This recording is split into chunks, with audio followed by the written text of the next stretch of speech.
विश्वानि देव सवितर्दुरितानि पराशुव यद्भद्रं तन्न आशुव। ॐ शान्ति शान्ति शान्तिः। ॐ सर्वेभ्यो नमः। ॐ श्री गुरुभ्यो नमः। ॐ श्री परमात्मने नमः। ओम। वैदिक संस्कृति के इस अंक में आप सभी का स्वागत है। हम सांख्य दर्शन के सूत्रों पर विचार कर रहे हैं। प्रथम इस सूत्र में तीनों दुखों से निवृत्ति की बात कही गई है, और निवृत्ति भी कैसी? अत्यंत निवृत्ति। सामान्य निवृत्ति के लिए सामान्य पुरुषार्थ तो सभी कर ही रहे हैं, करते ही हैं, करना भी चाहिए और करेंगे भी। प्रकृति का नियम ही ऐसा है। लेकिन यदि आप अत्यंत निवृत्ति चाहते हैं दुखों से, तो पुरुषार्थ भी अत्यंत करना होगा। परम श्रद्धेय श्री स्वामी जी महाराज ने एक ऐसा सेटअप तैयार किया है रोगियों के लिए, इंटीग्रेटेड पैथी का नाम दिया है उसको। उसमें नेचुरोपैथी भी है, उसमें आयुर्वेद भी है, उसमें यज्ञ चिकित्सा भी है, उसमें योग चिकित्सा भी है। हर प्रकार से उसको अच्छे से डिजाइन किया गया उसको। तो वो विषय हमें माने कोई भी ऐसा कार्यक्रम नहीं छोड़ा है एलोपैथी मेडिसिन को छोड़ करके। केवल एलोपैथी को छोड़ा हुआ है, उसके अलावा सब कुछ समाहित है। तो एलोपैथी, यूनानी, होम्योपैथी, इन सब पैथियों को हटा करके जो हमारी वैदिक चिकित्सा पद्धति है ना, उपचार वाली, पंचकर्म, षटकर्म, उन सबको शामिल कर लिया उसमें। प्राकृतिक चिकित्सा में ही आ जाती है। एक नई पैथी, इंटीग्रेटेड पैथी। मैं विषय जो रख रहा हूं वो है अत्यंत पुरुषार्थ वाला। तो सामान्य पुरुषार्थ होता है, व्यायाम करते हैं, प्राणायाम करते हैं, सामान्य, तो स्वस्थ तो रहा जा सकता है। लेकिन यदि कोई बीमार व्यक्ति है, उसको कोई गंभीर बीमारी है और वो स्वस्थ रहना चाहता है, स्वस्थ होना चाहता है, तो सामान्य पुरुषार्थ से, सामान्य व्यायाम से काम नहीं चलेगा, सामान्य प्राणायाम से काम नहीं चलेगा। उसको 1-1, 2-2 घंटा, 3-3 घंटा, यहां तक कि यदि वो है कर सकता है तो 10-10 घंटा भी उसको प्राणायाम कराया जाता है। और मृत्युशैया की तरह लेटे हुए व्यक्ति को भी जीवनी शक्ति से युक्त करके स्वास्थ्य प्रदान किया जाता है। बस इतना हो कि वो खुद प्राणायाम तो कर सके, इतनी स्थिति तो होनी चाहिए। जो व्यक्ति इतना भी ना कर पाए तो उसका तो एक थोड़ा मुश्किल ही हो जाता है, क्योंकि प्राणायाम आदि ये लाभ तो तब करेंगे जब व्यक्ति कर पाए। तो कम से कम इस स्टेज में ना पहुंचे आप, क्योंकि एकदम से तो ऐसी स्टेज आती नहीं है, धीरे धीरे आती है। तो ऐसे स्टेज में ना पहुंचे कि जो बिल्कुल ही आपका शरीर तंत्र कार्य करना ही बंद कर दे। इतना तो हो कि चलता फिरता, इतना कि आप एक हाथ उठा करके अपने प्राणायाम में छोटा सा कपालभाति या अनुलोम विलोम प्राणायाम, भस्त्रिका प्राणायाम, ये सामान्य आप कर सके, इतना आपके पास होना चाहिए। आसन की बात आती है, रोग विशेष में 10 second, 20 second, 30 second, maximum 1 minute आसन कर लेते हैं। लेकिन रोग विशेष में 10-10 मिनट, 20-20 मिनट, 30-30 मिनट, 1-1 घंटा भी बताते हैं रोग विशेष में जो आसन करने होते हैं। तो अत्यंत निवृत्ति यदि आप चाहते हैं अपने दुखों से, तो आपको पुरुषार्थ की पराकाष्ठा पर पहुंचना होगा, उसको भी पार करना होगा, तो रोग नष्ट हो जाएंगे, दुख दूर हो जाएंगे। कभी कभी हमें ऐसी बातें सुनने को मिलती हैं और ऐसी आज्ञाएं मिल जाती हैं कि हमें तो वो काम करना ही होता है। जिसके प्रति वो बात बताई जाती है उसको थोड़ा उस समय तात्कालिक दुख पहुंच जाता है। तो उस दुख से भी निवृत्ति कैसे हो, अत्यंत निवृत्ति कैसे हो? उस दुख के कारण को अपने अत्यंत पुरुषार्थ से नष्ट कर दो, दुख समाप्त। कोई भी बीमारी मनुष्य के संकल्प से बड़ी नहीं है, कोई भी बीमारी। यह बात तो सभी को ज्ञात है, विदित है, सभी ने सुनी भी होगी। कुछ पेशेंट्स ऐसे होते हैं, डॉक्टर्स ये बोलते हैं कि इसको हम बचा तो लेते, लेकिन इसने ना जीने की इच्छा छोड़ दी। और कुछ ऐसे पेशेंट्स होते हैं जिनको डॉक्टर कहते हैं इसको तो बचाना मुश्किल है, लेकिन बच जाते हैं। डॉक्टर कहते हैं कि इसकी संकल्प शक्ति तगड़ी, इसकी जीने की इच्छा। ये पेशेंट्स की बात होती है। माने शरीर में जो केमिकल रिएक्शंस होते हैं चेंज हो जाते हैं, ड्रास्टिक चेंज होता है उनमें, जबरदस्त प्रक्रिया हो जाती है। जैसे संकल्प शक्ति प्रबल होगी तो आपके शरीर में ऐसे परिवर्तन होने लगेंगे कि मृत प्राय व्यक्ति भी यदि जीने की इच्छा प्रबल है, मृत्यु छू नहीं सकती उसको। और कुछ ऐसे होते हताश, निराश, बच जाते तो भी ना बचे, ऐसे जिसने जीने की इच्छा ही समाप्त कर दी हो, फिर उसको कौन बचाए? इतना प्रभाव होता है। तो यहां जो बात की जा रही है ये वही बात है। तो परम श्रद्धेय श्री स्वामी जी क्या करते हैं? वो अत्यंत पुरुषार्थ करते हैं। किसके लिए? रोगों की अत्यंत निवृत्ति के लिए।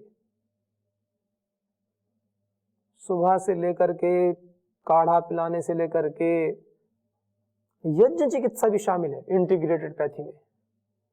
Medicated water, medicated food, medicated air, everything. जितना भी समय आप योग ग्राम में रहेंगे, नेचुरोपैथी सेंटर में रहेंगे, और 24 घंटे का वातावरण ऐसा, एक डिवाइन एटमॉस्फेयर। मतलब आप ये समझिए कि एक ऐसा वातावरण प्रदान किया जाता है कि जो अपने आप में कंप्लीट है। स्वर्ग के समान एक ऐसा वातावरण बन गया वहां पर, एक ऐसा विशेष सुख की अनुभूति होती है। रोगी वो बोलते हैं कि हम जैसे ही निरामयम में, योग ग्राम में हम जैसे ही एंट्री करते हैं, हमें ऐसा लगता है कि हम ठीक हो रहे हैं। हम जैसे ही रिसेप्शन पर जाते हैं, वहां पर्चा बनवाते, कुछ कार्य करते हैं, हमें ऐसी फीलिंग्स आने लगते हैं कि हम यहाँ ठीक हो जाएंगे। ये रोगों के मुख की बात है। कितनी बड़ी होप है ये। अभी ना तो डॉक्टर ने कोई पर्चा लिखा है, ना किसी से मिले हैं, अभी केवल आकर के योग ग्राम के विचार से कि यहाँ पर हम श्रद्धेय श्री स्वामी जी के पास हम जा रहे हैं, ऊर्जा, एक संकल्प, एक इतनी बड़ी आशा उत्पन्न हो जाती है मन में, और बीमारी धीरे धीरे जाते जाते ही धीरे धीरे धीरे धीरे बीमारियों का दम निकलने लगता है। एक जीवनी शक्ति, जो बीमारियों ने, जो हमारी निराशा ऊपर आ गई थी, वो हटने लगती है। आशा की किरण प्रखर रूप से हमें दिखने लगती है। सूर्योदय हो जाता है व्यक्ति का। मेडिकेटेड एयर, प्रातः काल का सुरम्य वातावरण। परम श्रद्धेय से स्वामी जी महाराज अपने सम्मुख बैठाकर जब योग कराते हैं, प्राणायाम कराते हैं, आसन व्यायाम कराते हैं, उपदेश देते हैं, जिस व्यक्ति के जीवन में निराशा आ गई, निराशा छिन्न भिन्न हो जाती है, नष्ट हो जाती है, और जीवनी शक्ति का संचार होता है मनुष्य के जीवन में। जो हताश हो चुके हैं बीमारियों से, 20-20, 25-25, 30-30 साल आनुवांशिक बीमारियों को लेकर के व्यक्ति के मन में इतनी कुंठा, इतनी पीड़ा, इतना अवसाद में व्यक्ति रहते हैं, उन सारे अवसादों का सारा विवाद समाप्त हो जाता है और जीवन में नया संवाद प्रारंभ हो जाता है। पूज्य स्वामी मुक्तानंद जी महाराज एक दिव्य पुरुष, सदैव क्रियाशील, जितनी भी सुंदरता, इतने फूल, इतने पौधे, इतना सुरम्य वातावरण की मानो जैसे कश्मीर में, जम्मू में बोलते हैं, वहां पर फूलों की वादियां, फूलों की घाटी, और बड़ा अच्छा वातावरण होता है। आप योग ग्राम में जाएं, देखें, जीवंतता के साथ में पूरे कार्य को ऐसा कर दिया है वहां पर। आप फूल देखें, इतने विशेष प्रकार के फूल हैं, इतने विशेष प्रकार के पेड़ हैं, नर्सरी भी तैयार करते हैं वहीं पर। एक ही पुष्प के सैकड़ों प्रकार वहीं पर उनको उत्पन्न करना, उनकी नर्सरी बनाना, पूरे देश के कोने कोने से जो भी अच्छे फूल हैं, पौधे हैं, उन सबको लाना और उनसे प्रेम करना। सबसे बड़ी बात ये है, प्रेम करना। प्रेम मतलब कोई व्यक्ति भी फूल तोड़ नहीं सकता है। प्रेम की भी कई परिभाषाएं हैं। ऐसी व्यवस्था की है, वहां तो हजारों लोग आते हैं, बच्चे भी आते हैं वहां पर, जो पेशेंट्स हैं, कर्मचारी कार्य करते हैं, कोई भी तोड़ ले। मतलब पुष्प से प्रेम, पौधों से प्रेम इतना है कि उनकी व्यवस्था में कोई भी व्यक्ति, कोई भी हो, रात्रि के अंधकार में 12 बजे भी फूल तोड़ते समय उनका नाम मस्तिष्क में एक बार जरूर आ जाएगा, और हो सकता है दिल कमजोर हुआ तो साक्षात उनको दिख जाए। इतना डर है उनको। एक भी व्यक्ति की हिम्मत नहीं है कि जो एक फूल को तोड़ सके, चाहे कोई भी ना देख रहा हो। जैसे भगवान का होता है ना कि भगवान देख रहे हैं, तो पुष्प में से कोई फूल तोड़ते समय प्रत्येक व्यक्ति के मन में भाव तो निश्चित आ जाता है कि पूज्य स्वामी मुक्तानंद जी महाराज हमें देख रहे हैं। इतने पराक्रम से कार्य सिद्ध होते, नहीं तो ऐसे इतनी व्यवस्था है, पता चले वो लगाते जाए, पीछे से फूल तोड़ते चले जाए, बन ही नहीं पाएगी व्यवस्था। और केवल एक योग ग्राम में नहीं, योग ग्राम से लेकर पतंजलि के जितने भी संस्थान है, सभी में सारी व्यवस्था देखते। तो धन्य है, बहुत अभिनंदन है ऐसे पूज्य स्वामी जी का। साक्षात ऋषि है हमारे सामने, जिसको कहते हैं ना अपने लक्ष्य की ओर केंद्रित होना। 2-4 मिनट बात होगी तो हो गई, बहुत हो गई, अपने कार्य में लगे। पढ़े लिखे विद्वान है, पूरा महाभाष्य व्याकरण आदि पूरा शास्त्र पढ़े लिखे, लेकिन इस सेवा को अपना लक्ष्य बनाया हुआ है। और भी संस्था के अन्य कार्यों में भी रहते हैं, लेकिन प्रमुख रूप से इस कार्य में लगे। तो अत्यंत पुरुषार्थ करना पड़ता है यदि अत्यंत निवृत्ति चाहते हैं। तो बात ये है कहने की, तो जिस प्रकार से परम श्रद्धेय स्वामी जी महाराज चिकित्सा के क्षेत्र में परम पुरुषार्थ करते हैं, अत्यंत पुरुषार्थ करते हैं, और रोगों से अत्यंत निवृत्ति उत्पन्न करा देते हैं। जिन व्यक्ति के 50-50 साल से बीमारी ठीक नहीं होती है, जिनकी 2-2, 3-3, 4-4, 5-5 दिन में ठीक होकर चले जाते हैं। व्यक्ति कहते हैं मिरेकल है, चमत्कार है, वास्तव में है तो चमत्कार, लेकिन वो चमत्कार कोई चटनी समोसे वाला चमत्कार नहीं, यह पुरुषार्थ का चमत्कार है, या यूं कहे अत्यंत पुरुषार्थ का परिणाम है ये। और सामान्य व्यक्ति इसको सामान्य परिणाम समझ में आते हैं, इतना विशेष परिणाम समझ में आ रहा है, दिख रहा है, तो उनको तो चमत्कार लगेगा। लेकिन जो परम श्रद्धेय स्वामी जी महाराज को जानते हैं, उनको देखते हैं, उनके जीवन को जिन्होंने नजदीक से देखा है, उनको पता है कि कितना परम पुरुषार्थ वो करते हैं। तो जो दूसरों को चमत्कार लगता है, वो परम श्रद्धेय स्वामी जी महाराज, श्रद्धाचार्य श्री जी महाराज के भीषण पराक्रम अत्यंत पुरुषार्थ का ही परिणाम होता है। तो जब अत्यंत पुरुषार्थ करना ही है हमें दुखों से अत्यंत निवृत्ति के लिए, तो किन उपाय से हो सकता है? उपाय भी तो होंगे कुछ। तो कहा कुछ उपाय दृष्ट होते हैं, कुछ अदृष्ट उपाय होते हैं। तो जो दृष्ट उपाय है, आपको दिल्ली जाना है, दृष्ट उपाय क्या है? देहरादून से फ्लाइट लेके चले जाओ, गाड़ी से चले जाओ, बस से चले जाओ, साधन है। तो कहा तो दृष्ट साधनों से मिल जाएगा क्या? अत्यंत दुखों की निवृत्ति हो जाएगी? न दृष्टात, ऐसे बोल दिया, दृष्ट साधनों से नहीं होगी। न दृष्टात तत्सिद्धि, उस अत्यंत निवृत्ति से जो अत्यंत पुरुषार्थ करते हैं, और अत्यंत पुरुषार्थ से जो मोक्ष की प्राप्ति होती है, दुखों से अत्यंत निवृत्ति हो जाती है, उसकी सिद्धि न दृष्टात, दृष्ट साधनों से तो होगी नहीं। जब दृष्ट साधनों से नहीं होगी तो किन साधनों से होगी फिर? न दृष्टात तत्सिद्धि। तो किसी ने पूछा जी क्यों नहीं होगी? होती तो है, भूख लगी है, भोजन कर लिया, शुद्धा मिट गई, हो तो गई। सर्दी लग रही थी, कपड़े पहन लिए, मिट गई। प्यास लगी थी, पानी पी लिया, हो तो गई। फिर यूं क्यों कह रहे हैं वो कि न दृष्टात सिद्धि, कि दुख की निवृत्ति होती नहीं है? चोट लगी, डॉक्टर के पास गए, उसने पट्टी कर दी, और कुछ दिन बाद ठीक होगी चोट, निवृत्ति हो गई। तो कहा कि फिर ऐसे क्यों कह रहे हैं आप? तो कहा न दृष्टात सिद्धि निवृत्ति अपि अनुवृत्ति दर्शनात्। निवृत्ति अपि, एक बार दुख निवृत्त हो भी गया ना, तो अनुवृत्ति दर्शनात् दोबारा फिर दिखाई देने लगे। सुबह प्रातराश क्या, दोपहर को फिर भूख लगने लगी, दोपहर को क्या शाम को लगने लगी, शाम को क्या सुबह लगने लगी, एक बार तो हुई, फिर दोबारा हो जाएगी। अनुवृत्ति दर्शनार्थ, अनुवृत्ति के देखे जाने से। एक व्यक्ति ने मोटरसाइकिल ली, उसके चोट लग गई, उसने मोटरसाइकिल बेच दी कि मैं गाड़ी लूंगा, वो ठीक हो गया, मोटरसाइकिल बेच दी, जो साधन था वो बेच दिया, दूसरा साधन ले लिया, उससे भी चोट लग गई, उसको भी बेच दिया, पैदल जा रहा, दूसरे ने मोटरसाइकिल से ठोक दिया। दुख तो मिलते रहते, तो वही कहा, तो दृष्ट साधनों से नहीं होगा, अनुवृत्ति दर्शनार्थ, क्योंकि दुख तो आते रहते, अलग अलग समय में अलग अलग विषय बना करके आएंगे। तो वही कह रहे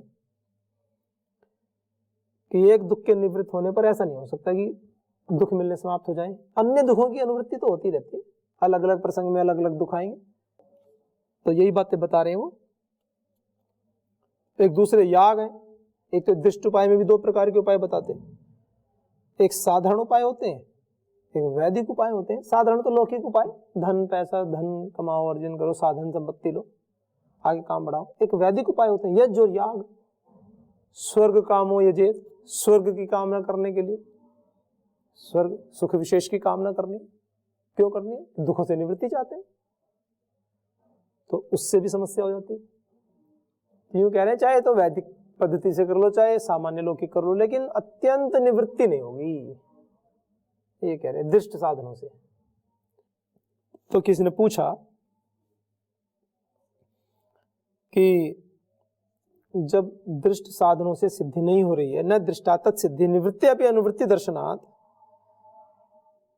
तो कहा कि ये फिर जो कहा है अत्यंत पुरुषार्थ करना, ये क्या है? ये मतलब ये विषय जो है भाई दृष्ट साधनों से इसकी होती नहीं, तो इसलिए अत्यंत निवृत्ति करने भी है, अत्यंत पुरुषार्थ करना भी है। तो ये जो हम कार्य करते हैं दिन में 2 बार 3 बार 1 बार भोजन करना प्रतिदिन, ये सब कार्य जो घर परिवार के कार्य हैं, ये क्या है फिर? क्या ये पुरुषार्थ की श्रेणी में नहीं आते? ये भी तो अत्यंत पुरुषार्थ करता है। व्यक्ति सोचता है मैं देखो मैं सुबह से उठता हूँ, इतना काम करता हूँ, घर परिवार के लिए करता हूँ, शाम को आता हूँ, सो जाता हूँ, ये भी तो अत्यंत पुरुषार्थ ही है। तो कहा प्रात्यहिक शुद्ध प्रतिकारवत तत्प्रतिकार चेष्टनात् पुरुषार्थत्वम। प्रात्यहिक शुद्ध प्रतिकारवत, प्रात्यहिक शुद्ध, जो प्रतिदिन भूख लगते है ना, शुद्ध शुद्धा, प्रात्यहिक शुद्ध प्रतिकारवत, प्रतिदिन भूख लगती है, भोजन कर लेते हैं, भूख शांत हो गई। अब तो नहीं लग रही ना। किसी ने 12 बजे भोजन किया हो, 1 बजे भोजन किया हो, 1:30 बजे तक भोजन के आधा घंटा आराम से चबा चबा करके खाया, भोजन कम से कम 20-25 मिनट तो लगानी चाहिए खाने में।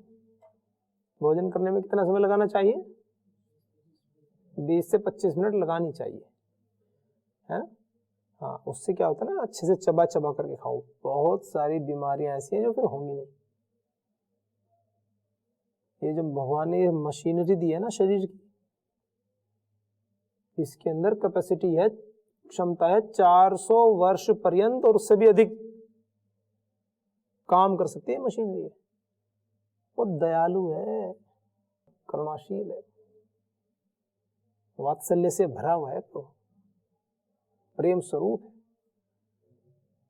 लेकिन हम क्या करते हैं, जो सामर्थ्य 400 सालों तक हम जिस मशीनरी का उपयोग कर सकते हैं, जिन आंखों का उपयोग कर सकते हैं, जिस वाणी का उपयोग कर सकते हैं, जिन हाथों का उपयोग कर सकते हैं, जिन नेत्रों का, जिन कर्णों का प्रयोग कर सकते हैं, उन इंद्रियों के प्रति हम इतने अजागरूक हो जाते हैं, ध्यान ही नहीं देते। आप ये सोचिए, आप इतने बड़े हो गए हैं, आपने आंखों के लिए आज तक क्या किया? कभी साल 20, 25, 30 साल बाद कभी कोई समस्या हो गई आंख में तो दिखाने चले गए डॉक्टर को। करते क्या हम आंखों के लिए? फिर कुछ सालों के बाद में कोई चश्मा आ गया, कुछ आ गया, तो इतना ही करते हैं। उसमें भी ज्यादा से ज्यादा चश्मा लगा लेते हैं, कोई 1-2 ड्रॉप की बूंद डाल देते हैं, बस। बाकी करते क्या है? कैसे तंत्र के लिए जिसने इतना पूरा सजीव, पूरा एक दृश्य हमारे सामने प्रस्तुत कर दिया, इतने रंग बिरंगे चित्र, वातावरण, सब चीज हम देखते हैं अपनी आंखों से, इतना सुरम्य वातावरण, इतनी शक्ति नेत्रों में।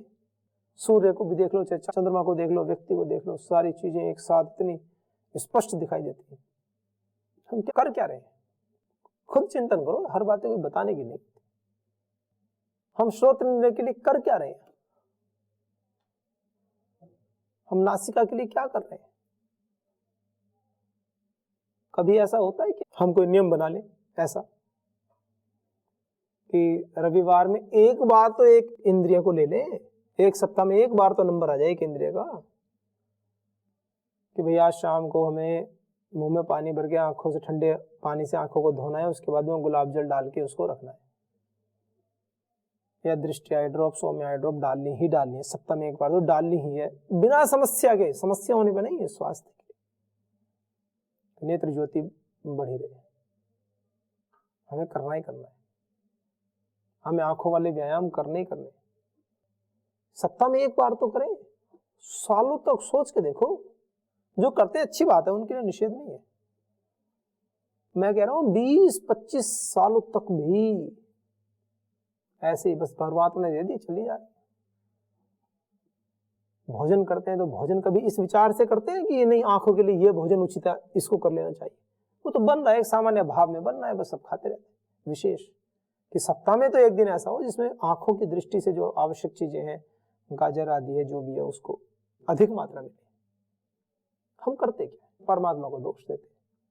उन्होंने तो दे दिया ना, 400 साल का पूरा प्रोसेस दे दिया। चलिए, वो तो परमात्मा की दया है, वो तो करते हैं, दयालु है। तो कहा प्रात्यहिक शुद्ध प्रतिकारवत तत्प्रतिकार चेष्टनात् पुरुषार्थत्व।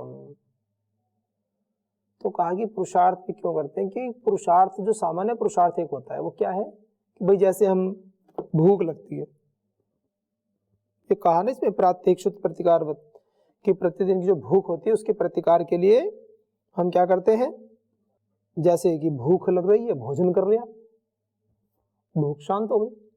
ऐसे ही तत् प्रतिकार चेष्टनात्, ऐसे ही अन्य दुखों के प्रतिकार के लिए भी, अन्य दुखों को हटाने के लिए भी चेष्टा करते रहते हैं। ऐसे कह रहे हैं, बीमारी हो गई, डॉक्टर के पास गए, दवाई ले ली, ठीक हो गई। चेष्टा तो करते ही हैं भाई, कुछ ना कुछ तो दुख होते हैं। कोई भूख ही दुख है क्या जीवन में? बहुत सारे दुख आते रहते हैं। तो कहा इस सब कार्य के लिए भी पुरुषार्थत्व, पुरुषार्थ की आवश्यकता तो होती ही है। तो इसमें ऐसी कौन सी नई बात है कि अत्यंत पुरुषार्थ वाले हैं? पुरुषार्थ तो सब कर ही रहे हैं। तो रोज के भी दुख होते ही हैं, भूख लगती है तो भी दुख होता है, उसको भी दूर करते हैं। समाज से कोई दुख मिला उसको भी दूर करते हैं, तो दुख तो मिलता ही है, तो उसको तो दूर कर रहे हैं, वो भी पुरुषार्थ से दूर होता है। भाई किसी को बीमारी हो जाए, कुछ हो जाए, वो ना जाए, योग प्राणायाम ना करे, व्यायाम ना करे, तो ये भी तो पुरुषार्थ ही है ना। तो पुरुषार्थ तो करते हैं, तो बात क्या है उसमें? तो क्या कहा? तो यूं कह रहे हैं कि वो जो आप करते हो ना, वो केवल पुरुषार्थ है, वो अत्यंत पुरुषार्थ नहीं है। यूं कहा, किसी के मन में भेद उत्पन्न हो जाए, शंका उत्पन्न हो जाए कि ये पुरुषार्थ तो करते ही हैं, हम जो जीवन में कर रहे हैं वो भी तो पुरुषार्थ ही है, तो उसका निषेध कर रहे हैं। वो कह रहे हैं वो जो करते हो ना, वो पुरुषार्थ है। और ये जो बात कह रहे हैं कि दुखों से अत्यंत निवृत्ति, ये होगी अत्यंत पुरुषार्थ से। माने इसके लिए हमें पूरा जीवन क्षण क्षण उसका सदुपयोग करना है। प्रति क्षण प्रति पल प्रभु का स्मरण करना है। अपने जीवन में कोई भी न्यूनता, कोई भी विकार प्रवेश ना करे, ऐसा खुद को, जैसे वो फौजियों को देते हैं ना बुलेट प्रूफ जैकेट, तो ऐसे विकार प्रूफ जैकेट पहननी है।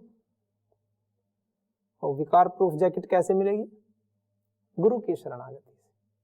परम श्रद्धाचार्य श्री जी आए थे ना एक दिन, वो बता रहे थे ना कि गायत्री का जाप किया करो, माला देकर गए सभी को।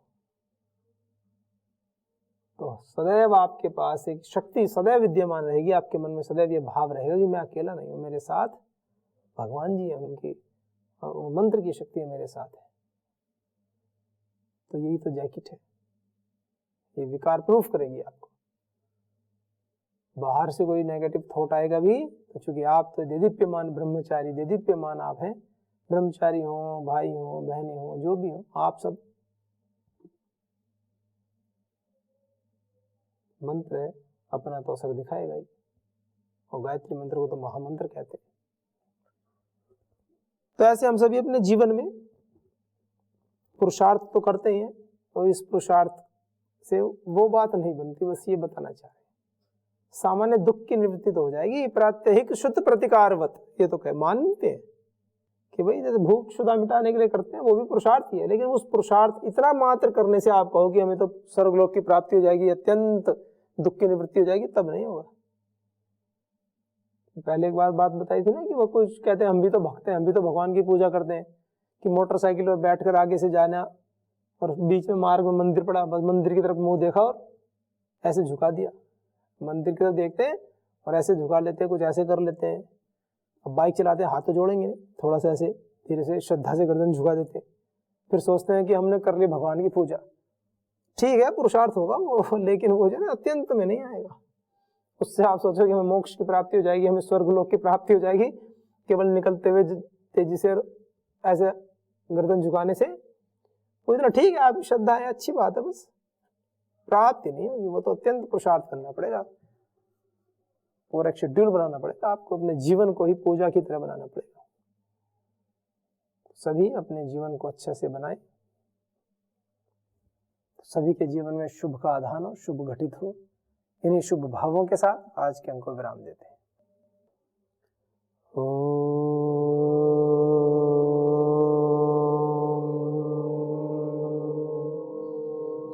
शांति शांति शांति।